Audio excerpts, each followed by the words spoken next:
नमस्कार बंधुगण, आपण समस्त को ओडिया ज्ञान यूट्यूब चैनल रे बहुत बहुत स्वागत। बंधुगण, झाड़ू आम घर मैला और आवर्जना बाहर करी घर को सफा रखिबारे साहाय्य करे। जो घरे स्वच्छता रहे सेठरे माँ लक्ष्मी बास होइथाय बोली आमे समस्ते जानिछु। सेथिपई झाड़ू को माँ लक्ष्मी प्रतीक बोली कहा जाए।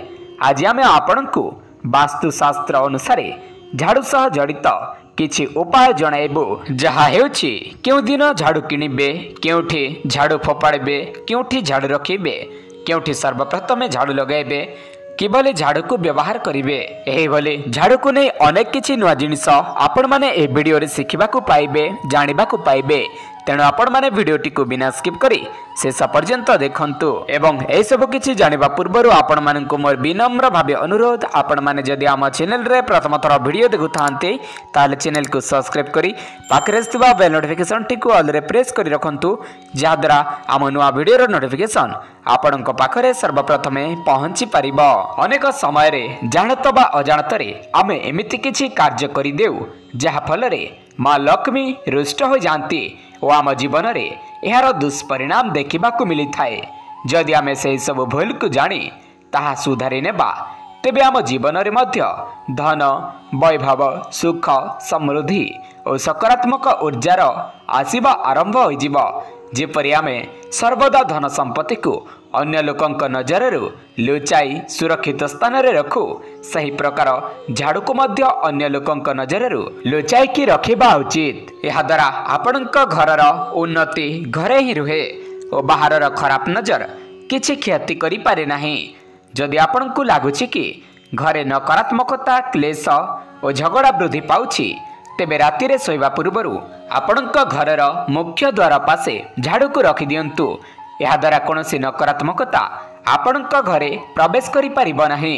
किंतु ध्यान रखंतु, झाड़ू जेपरि अधिक पुरुणा, भंगा किंबा ओदा नथिबो, नचेत एहार उल्टा प्रभाव पड़ी पारे। घरे पुरुणा एवं भंगा झाड़ू रखंतु नाही। समय समय रे झाड़ू बदली करिबा मध्य निहाती आवश्यक रहिछि। झाड़ू सर्वदा शनिवार दिन ही किनंतु एवं नुआ झाड़ू शनिवार दिन ही व्यवहार करिबा आरंभ करंतु। एहाकु अत्यंत शुभ बोली कहा जाए। झाड़ू को सर्वदा प्रातः कालरू व्यवहार करंतु। यह द्वारा राति रे घरे प्रवेश करिथिबा समस्त नकारात्मक ऊर्जा घर बाहरी जीव। किंतु संध्या समय रे केबे भी झाड़ू करंतु नाही। यह द्वारा घरर सदस्यंक आयुष हानि होइथाय। घर केही शुभ कार्य रे बाहर को जाउथिबा समय रे झाड़ू व्यवहार करंतु नाही।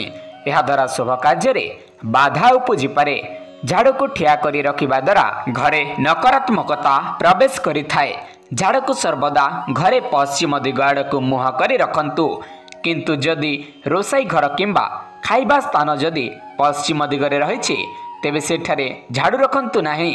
अन्य काहा घरर झाड़ू केबे मध्य व्यवहार करंतु नाही। यह द्वारा अन्य घरर समस्या ओ अण नकारात्मक ऊर्जा आपणक घर को आसीजिब। सेहीपरि निज घरर झाड़ू निजे किणंतु ओ अन्य काहाको व्यवहार करिबा पई दियंतु नाही। झाड़ू किनिबा परे प्रथमे तले किछि सिंदूर पकाई सफा करि नियंतु और ताहापरे व्यवहार करंतु। यह द्वारा घरे शुद्धता बजाय रहिबो। आजिर वीडियो एतिकी। वीडियो देखिथिबार धन्यवाद। नमस्कार।